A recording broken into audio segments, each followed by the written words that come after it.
घरी सारंगची आई प्रिया आणि त्याचे वडील त्या दोघांची वाटच पाहत होते. स्नेहाच्या चेहऱ्यावरूनच दिसत होतं की तिची त्या जागेला भेट अगदी समाधानकारक झाली होती. हे सर्व लोक चांगले होते आणि ती आता त्यांच्या चांगुलपणावर जास्त बोजा टाकणार नव्हती. मनावरचं दडपण गेलं होतं. ती त्यांच्यात सहजपणे आणि मोकळेपणाने वावरू शकत होती.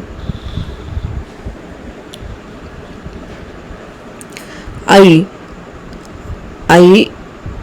तिच्या शेजारच्या खुर्चीत बसत स्नेहा म्हणाली, अगदी सुंदर जागा आहे आणि ती सुरेखाही स्वभावाने फार चांगली आहे आणि तिची मुलं तर इतकी गोड आहेत.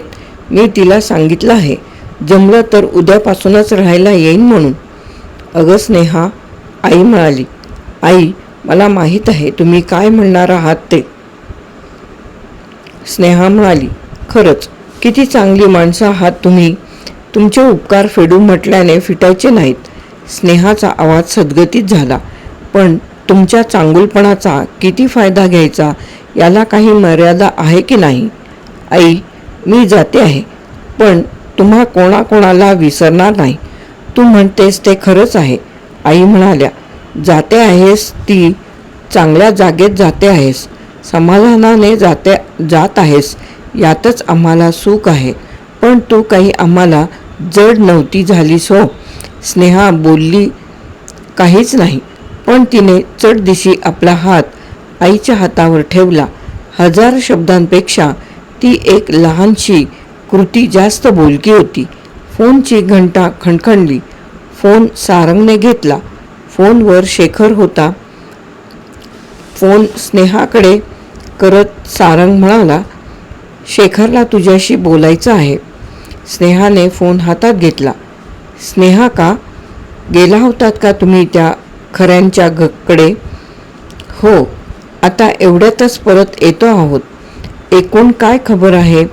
डॉक्टर, ती सुरेखा किती चांगली आहे. मी उद्यापासूनच तिकडे जायचा विचार करते आहे. काही हरकत नाही ना. हरकत कसली, अवश्य जा. आणि हे बघ, मावशीला सांग मी उद्या सकाळी चहाला येतो आहे, तेव्हा आपण बोलू. ओके. हो, सांगते. तिने फोन खाली ठेवला. ती म्हणाली, डॉक्टर उद्या सकाळी येत आहेत. त्यांचा तुम्हाला निरोप आहे आई. मग छानच झालं. आई म्हणाल्या. रात्रीच्या जेवणानंतर ती तिच्या खोलीत आली होती. खरं तर तिला खोलीत अगदी कोंडल्यासारखं होत होतं. वाटत होतं कुठेतरी अगदी मोकळ्यावर जावं. आतून जाणवणारा एक स्वेरतेचा आनंद असा प्रकट करावा. पण अर्थात तिने असं काहीही केलं नाही. प्रिया तिला टीव्हीवरची चांगली सिरियल बघायला बोलवायला आली होती. पण आता जरा दमल्यासारखं वाटत आहे या सबबीवर तिने ते टाळलं.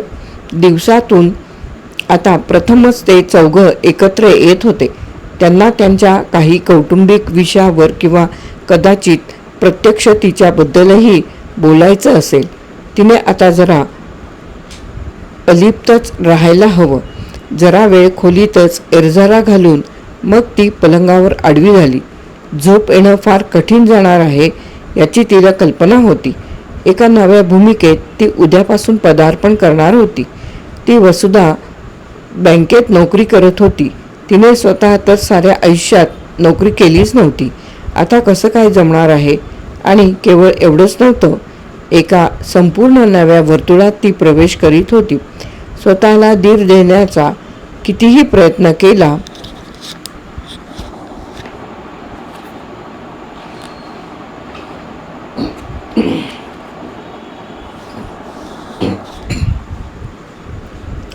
तरी जीव अगदी टांगणीला लागल्यासारखा झाला होता. रात्री खूप उशिरा केव्हा तरी झोप लागली असली पाहिजे. तिला जाग आली तेव्हा 7 वाजून गेले होते. जाग येताच्या क्षणी सारखं वाटत होतं आज काहीतरी विशेष होणार आहे. मग तिला आठवलं ती आज तिच्या म्हणजे वसुधा गोखलेच्या खोलीवर राहायला जाणार होती आणि सकाळीच डॉक्टर येणार होते. ती घाईघाईनं उठली. प्रिया आणि सारंग केव्हाच कामावर गेले होते. स्वयंपाकघरात जाताना तिला अगदी अपराध्यासारखं वाटत होतं. ओट्यापाशीच आई काहीतरी करीत होत्या. तिची चाहूल लागताच त्या मागे पाहू लागल्या. त्या काही बोलायच्या आधीच स्नेहा त्यांच्यापाशी जाऊन पोचली आणि त्यांच्या हातावर हात ठेवत म्हणाली, आई, काल खूप उशिरापर्यंत झोपच येत नव्हती. खरं तर मी लवकर उठायला हवं होतं, पण आता एवढ्यातच जाग आली. असू दे ग, आता चहा घे आणि तुझं आवर. तो शेखर येईलच एवढ्यात. बरोबर 8 वाजता शेखर हजर झाला. स्नेहाला पाहताच म्हणाला, हं, काय म्हणतायत पेशंट? आता काही मी पेशंट नाही काही राहिले. तिच्याकडे निरखून पाहत शेखर म्हणाला, स्नेहा, मला तरी तुझ्यात सुधारणा दिसते आहे.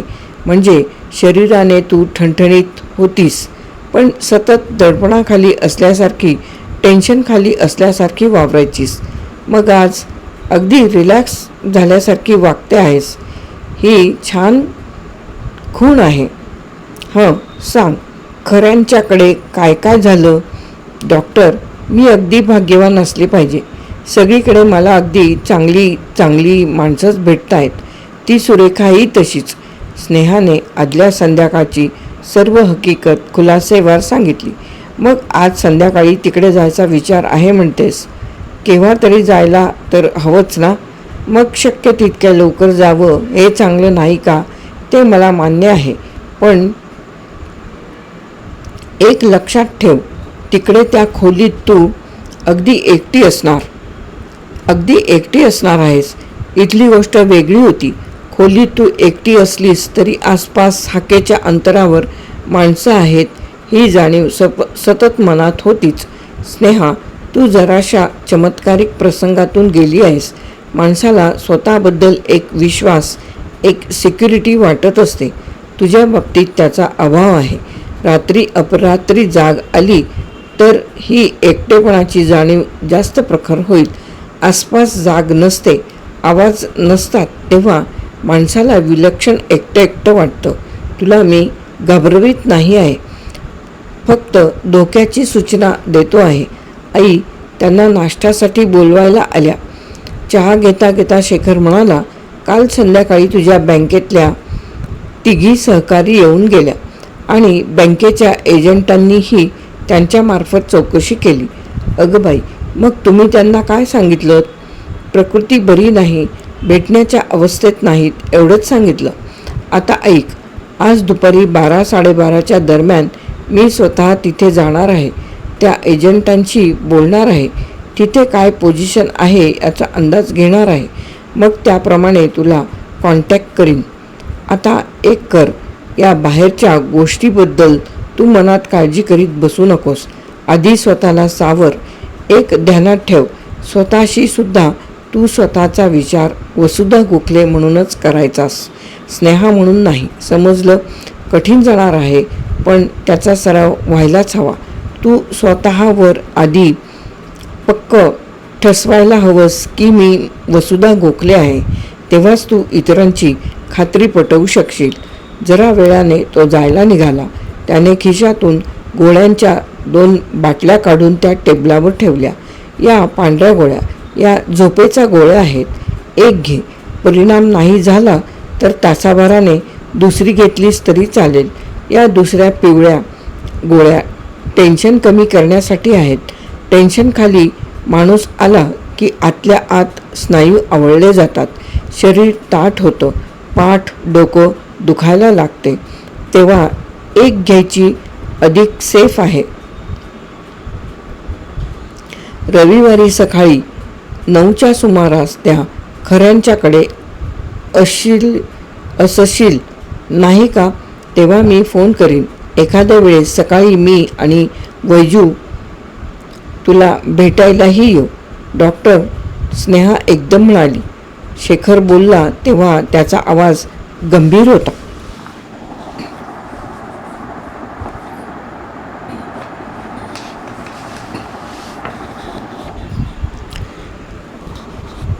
स्नेहा, तू कड्याच्या अगदी काठावर गेली होतीस.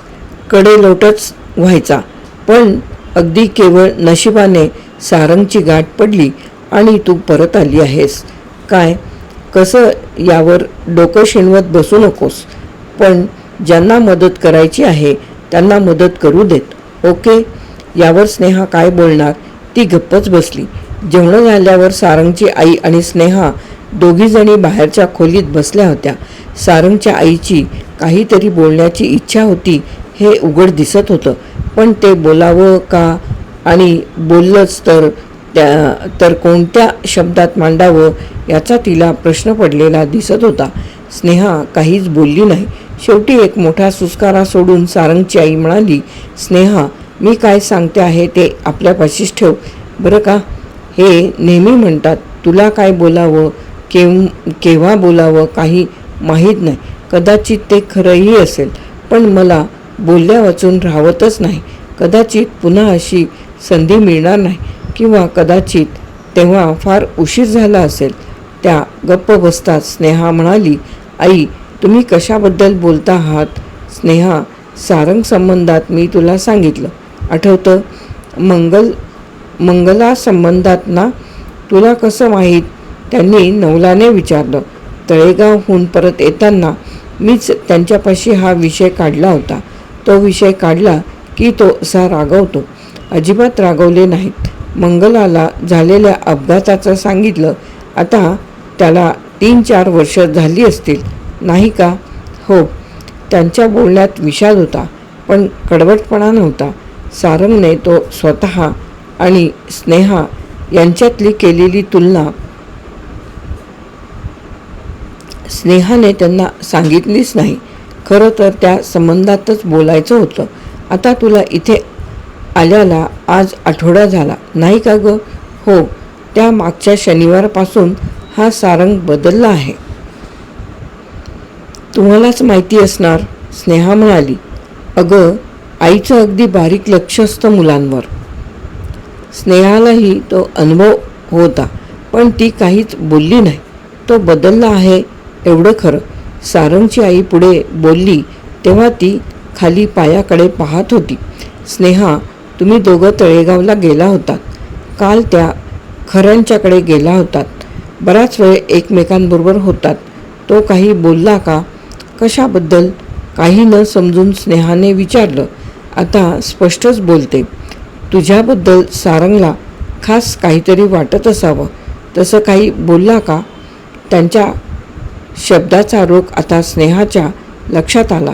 तिला त्यांचा राग आला नाही. आपण स्वतःतच मग्न असतो, पण विसरून जातो की लोकही आपल्या वागण्याचं निरीक्षण करीत आहेत. आपापल्या पूर्वग्रहाप्रमाणे त्या वागण्याचा अर्थ लावत आहेत. तिला वाटलं. आठवडाभर ती त्याच्या सहवासात होती. काही वेळा नुसती निरीक्षक, काही वेळा प्रत्यक्ष वावरताना. या सर्व दिवसात एक गोष्ट तिच्या लक्षात आली होती. पहिल्या भेटीपासून सारंग तिच्या हिताचा, तिच्या सोयीचा, तिच्या गरजांचाच फक्त विचार करीत आला होता. ही सहानुभूती असेल. दोघांच्या परिस्थितीतलं साम्य त्याने उच्चारलेल्या पहिल्या 1-2 वाक्यांतच त्याच्या लक्षात आलं असेल. तिला त्याच्याबद्दल काय वाटत होतं, पण तसा शांतपणे विचार करायला गेल्या आठवड्यात तिला उसंत तरी मिळाली होती का. क्षणापुरती ती जगत आली होती. महापुरातून वाचलेल्याने जे दिसेल त्याचा आधार घेत त्या राक्षसी प्रवाहापासून शक्यतो दूर जाण्याची खटपट करावी, तसंच तिचं झालं होतं. नजर केवळ पायाखालीच ठेवावी लागत होती. ठेच लागू नये म्हणून आसपास पाहायला तिला सवडच मिळाली नव्हती. पण एक प्रसंग तिला आठवला. इमारतीच्या मागच्या भागात ती ओळखीची 2 झाडं दिसताच तिला धक्का बसला होता आणि आधारासाठी म्हणून एका आंधळ्या विश्वासाने, जणू आतल्या इन्स्टिंक्टनेच ती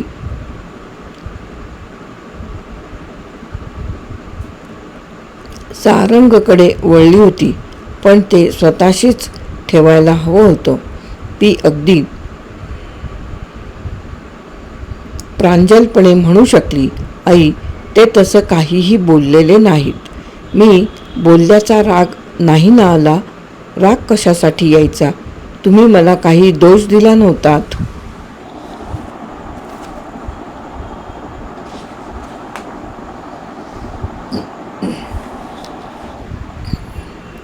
अगं, आता तिशी झाली त्याची.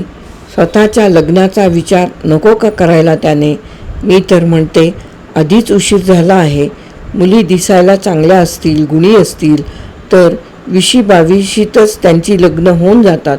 गुणाने, रूपाने, शिक्षणाने, घरच्या परिस्थितीने ज्या जरा कमी असतात त्याच मागे मागे राहतात. असं वय वाढलं म्हणजे मग नाईलाजाने त्यांच्यातूनच एखादीची निवड करायला लागते.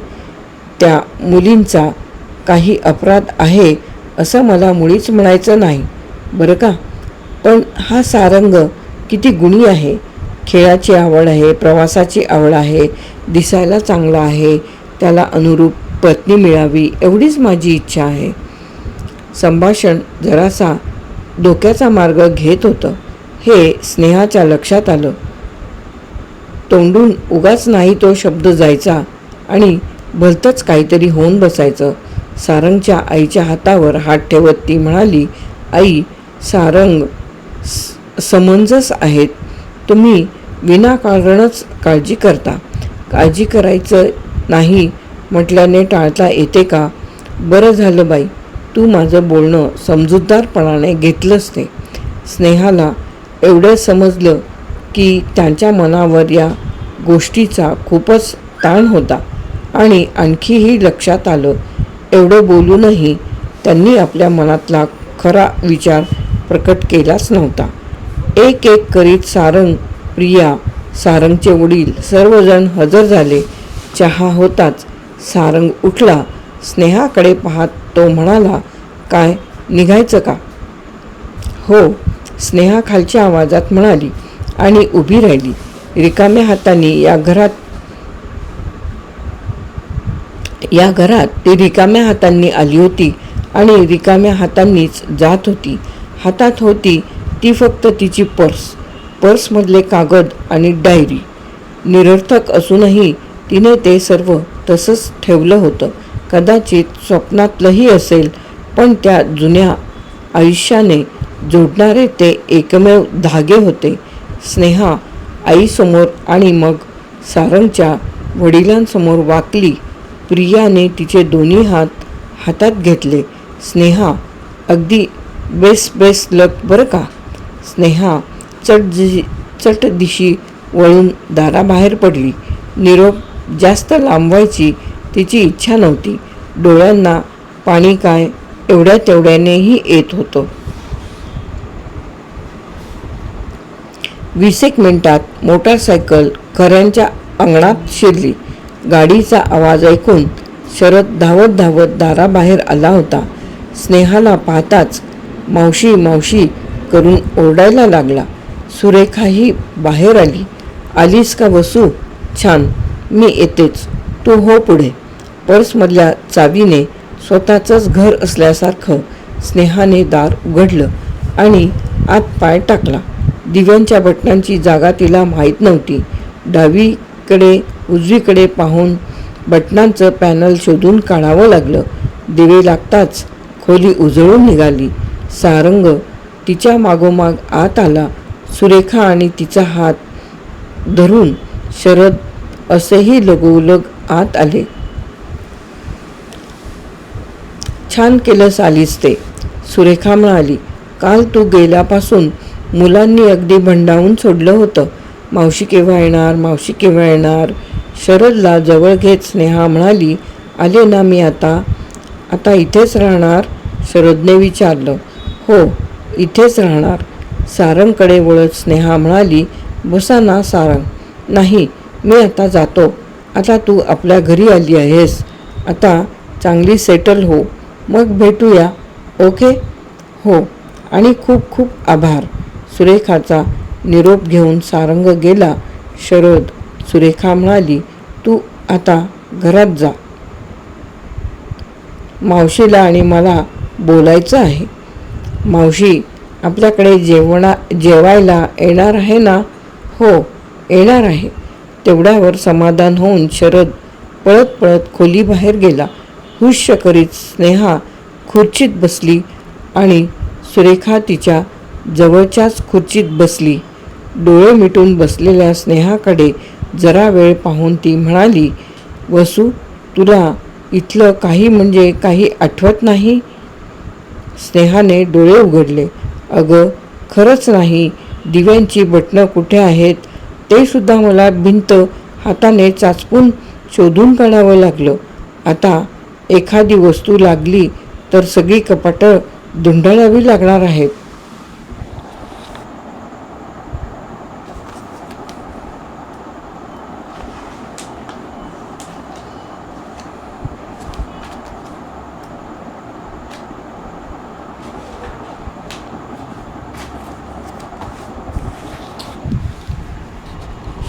मग तुझ्या बँकेतल्या कामाचं कसं होणार ग?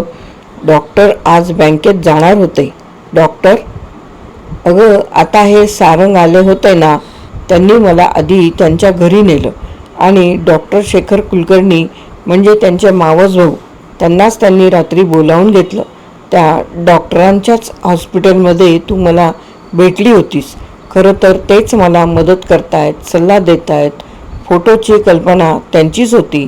स्नेहा जरा वेळाने म्हणाली, त्या फोटोवरूनच तर तुला माझी ओळख पटली. वसू तुला कल्पना नाही आमची दोघांची मनस्थिती कशी झाली होती. मी तर मला स्वतःला हजारदा शिव्या दिल्या. काय एवढं अडलं होतं पार्टी वाचून. स्वतःशी सरफडत होते. अगं रात्र झोप यायची नाही. खरं सांगू का, तुला त्या दवाखान्यात सुखरूप पाहिलं आणि उरावरचा केवढा बोजा उतरला म्हणून सांगू. जरा वेळ थांबून सुरेखा म्हणाली, वसू त्या डॉक्टरांनी तुला नेवरेकरांबद्दल काही सांगितलं? हो म्हणाले, डांबरट माणूस आहे. त्याने त्या वसुधाला मागे एकदा फसवलं आहे. मला त्याच्यापासून सावध राहायला हवं. स्नेहाने वसुधाचा ती वसुधा असा केलेला उल्लेख सुरेखाच्या ध्यानात आल्याखेरीज राहिला नाही. तुला स्वतःला काय काय आठवतं? काहीही नाही. खरंच कमाल आहे हो. त्याने तुला हातोहात फसवलं, तुझे पैसे हडप केले, त्याची वासना पुरवून घेतली आणि तो बदमाश बेपत्ता झाला. तेव्हा कळलं की तुझ्या पोटात त्याचं पोर वाढत होतं. अगं बाई, स्नेहाचे डोळे विस्फारलेले होते. आता सगळंच सांगणं आलं नाही का? तुम्ही मग काय काय केलं माहीत आहे का बाईसाहेब? झोपेच्या गोळ्या खाऊन आत्महत्येचा प्रयत्न केलात. डॉक्टरांना बोलावून आणलं, इथेच उपचार केले आणि देवाची कृपा म्हणून संकट टळलं आणि मग ते गुपित उघडकीस आलं. स्नेहा नुसतीच मोठ्या डोळ्यांनी सुरेखाकडे पाहत होती. पुढचं आठवत नसेलच. हॉस्पिटलमध्ये नेल्याचं, क्युरेटिन करून घेतल्याचं, बँकेतून रजा काढल्याचं. स्नेहा नुसती नाहीची मान हलवत होती. मागच्या शनिवारी यांच्या मित्राच्याकडे लहानशी पार्टी होती. वरवर वाटत होतं तू आता सावरलीस. माझी तुला एकटीला सोडून जायची मुळीच इच्छा नव्हती, पण तूच आग्रह केलास की अगं जा, मी आता अगदी छान आहे. ते मग गेले. पण तिथेही मला काही चैन पडेना. 8:30लाच यांना म्हटलं की चला घरी चला. ती वसू तिकडे रात्रीची एकटी आहे. मुलांच्या पाशी सोबत म्हणून तुला तिकडे घरातच रात्रीची बोलावली होती. पण आम्ही परत येतो तर तुझा पत्ता कुठं आहे? काय धावपळ झाली ग? अशीच धावपळ तिकडे त्या अवीची झाली असेल. अचानकपणे स्नेहाच्या मनात विचार आला. आधी यांना वाटलं होतं पोलिसात तक्रार नोंदवावी, पण ते बरोबर वाटेना. तुझी बँकेतली करिअर, बँकेतला कर्मचारी बेपत्ता झाला की लोकांना नाही त्या शंका येतात. शेवटी वाईटावरच विश्वास ठेवण्याचा माणसाचा स्वभाव आहे नाही का ग? हे म्हणाले, आधी हॉस्पिटलमधून चौकशी करूया. ती जराशी अपसेट झाली होती. कुठे अपघात वगैरे झाला असेल. पण वसू, तू अशी रात्रीची मुलांना एकटी सोडून गेलीस असं समजायचं म्हणजे तुझ्या शहाणपणावरच शंका घ्यायची, हो की नाही? पण जरा चौकशी करताच या डॉक्टर कुलकर्णीचा पत्ता मिळाला. मग मीच बुधवारी त्यांच्याकडे गेले. स्नेहाची मती कुंठित झाली होती. या वसुधाच्या आयुष्यात काय काय उत्पात झाले होते, त्या एकाही प्रसंगाची तिला आठवण नव्हती. ही चांगलीच गोष्ट आहे. तिला वाटायला लागलं एखाद्याने आपल्यावर असा अत्याचार केला आहे. ही गोष्ट स्त्री साऱ्या जन्मात कधीतरी विसरू शकेल का? पण तिने कितीही खोलवर विचार केला तरी तशा प्रसंगाची अगदी पुसटशी सुद्धा आठवण तिच्या मनात नव्हती. ती जी वसुधा होती तिच्याबद्दल स्नेहाच्या मनात सहानुभूती होती, करुणा होती. पण त्या अनुभवांना काही केल्या सत्यतेची आच येत नव्हती. तिच्या दृष्टीने तो केवळ ऐकीव इतिहासच होता. पण त्यातून प्रत्यक्ष गेलेली ती वसुधा, तिला जीवन असह्य झालं तर, मनाचा तोल गेला तर ती एकटीच कुठेतरी सैरभैर भटकत जाईल, ही अगदी सहज घडण्यासारखी घटना होती. वसू वसू सुरेखा तिला हलवत होती. काय? स्नेहा भानावर येत म्हणाली. अशी कुठेतरी पाहत बसलीस की?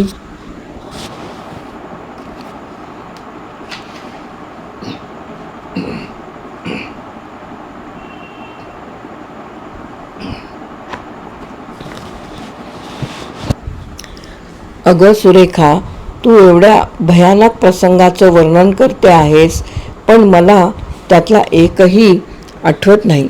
अगदी पुसटसा सुद्धा आठवत नाही. आता तूच सांग, एखाद्या स्त्रीवर दुर्दैवाने अशा अनुभवातून जायची वेळ आली, तिच्या मनातून ती आठवण क्षणभर तरी जाईल का? वसू,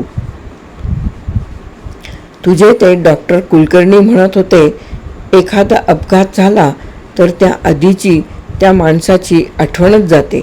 काय झालं, कसं झालं हे त्यांना सांगताच येत नाही.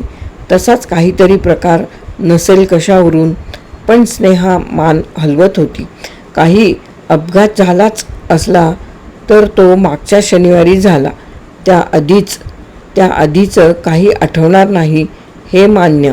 पण तू सांगतेस त्या गोष्टी त्याच्या कितीतरी आधी, सहज 1-2 महिने आधी झालेल्या आहेत.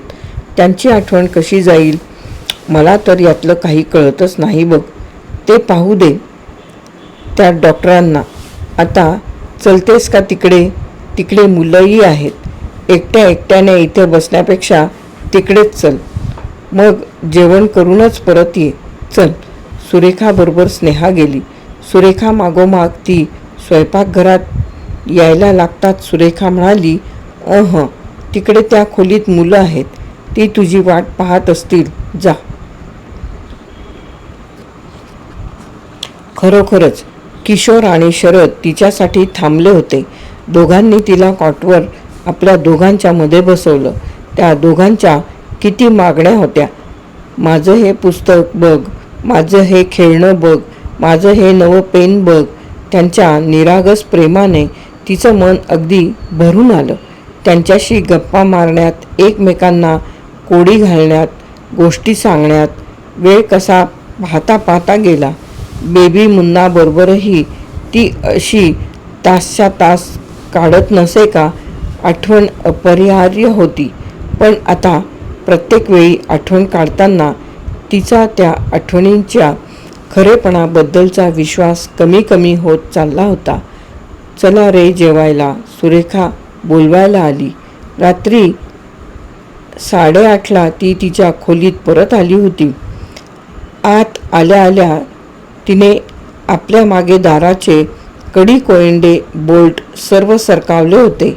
डॉक्टर म्हणाले होते ते किती खरं होतं. या आउटहाऊसमध्ये ती एकटीच्या एकटी होती.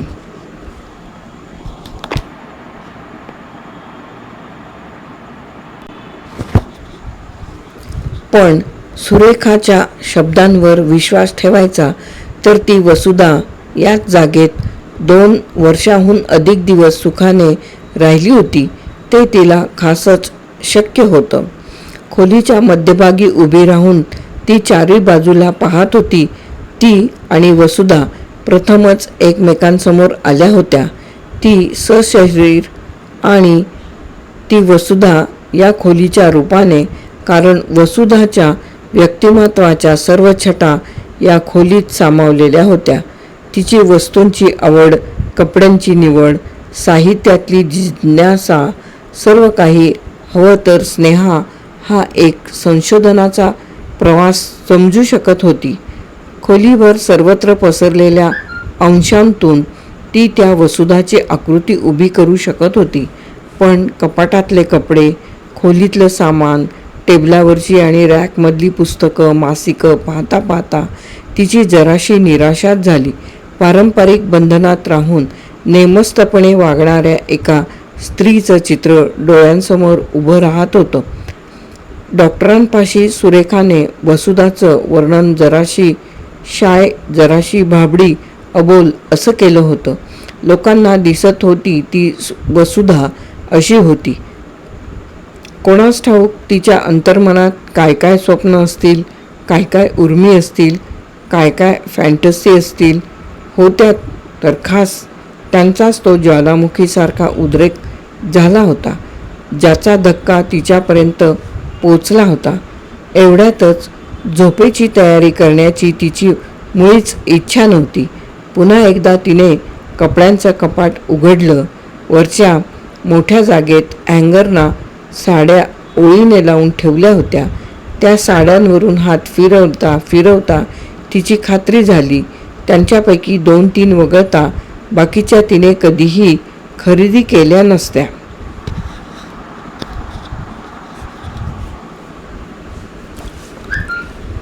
तिथेच शेजारी पर्स होत्या, मोठ्या मोठ्या लेडीज पर्स.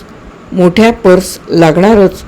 ती वसुधा ऑफिसात जाताना बरोबर डबा, छत्री असं सामान नेत असणार. स्नेहा स्वतः एक अतिशय लहान पर्स वापरत असे. मध्ये एक अरुंद कप्पा होता, तो तिने पुढे ओढला. आत काही अंगठ्या, काही इयरिंग, एक नेकलेस, 2 घड्याळं, 2 कंगनाचे जोड अशी साधी ज्वेलरी होती. पण त्याच ड्रॉवरमध्ये तळाशी एका पुठ्ठ्याखाली वसुधाचा एक फोटो होता. पोर्ट्रेट प्रकारचा, मोठा केलेला, रंगीत. खऱ्या अर्थाने ती आता वसुधाला पाहत होती. फोटो बाहेर काढून तिने ड्रॉवर बंद केला आणि ती दिव्याच्या प्रकाशात तो फोटो नीट पाहायला लागली. आणि मग एकाएकी उठून ती आरशासमोर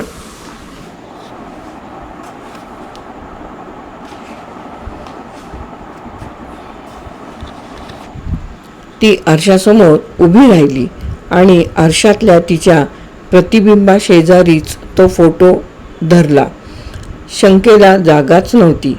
ती आणि वसुधा अगदी हुबेहूब एकमेकींसारख्या दिसत होत्या. घटनांना हे एक वेगळंच वळण होतं आणि तिच्या स्वतःवरच्या विश्वासाला आणखी एक धक्का होता. शारीरिकदृष्ट्या ती वसुधाच होती, यात काहीही शंका नव्हती. पण ते तर नुसतं बाह्य कवच होतं. आतला जिवंत रसरसता आत्मा स्नेहाचा होता आणि विलक्षण द्वैताची कोंडी फुटायची कशी? ती वरवर वसुधा नावाने वावरू शकेल, पण तिच्या जन्मभराच्या श्रद्धा, विश्वास, सवयी, ग्रह, आवडीनिवडी, थोडक्यात तिच्या मानसिकतेचा साचा, तो कसा बदलता येईल? जग तिला वसुधा म्हणूनच ओळखणार होतं. तिच्यापुढे एकच पर्याय होता, त्या वसुधाचंच आयुष्य तिला पुढे जगलं पाहिजे. ती स्नेहा, तो अवी, ती बेबी, तो मुन्ना, तो वाडा, सर्व काही मनाच्या तळाशी खोल खोल दडपून टाकलं पाहिजे. तिच्या मदतीसाठी उभे असलेले हे डॉक्टर, सारंग, सुरेखा, ते किशोर, शरद, आपला अट्टहास सोडून तिने त्यांचं काम सोपं केलं पाहिजे. प्रवाहाविरुद्ध जाण्याची धडपड सोडून प्रवाहाबरोबरच गेलं पाहिजे. फोटो परत ड्रॉवरमध्ये ठेवून ती जेव्हा झोपायच्या तयारीला लागली तेव्हा तिला एक कठीण पण आवश्यक निर्णय घेतल्याचं समाधान जाणवत होतं.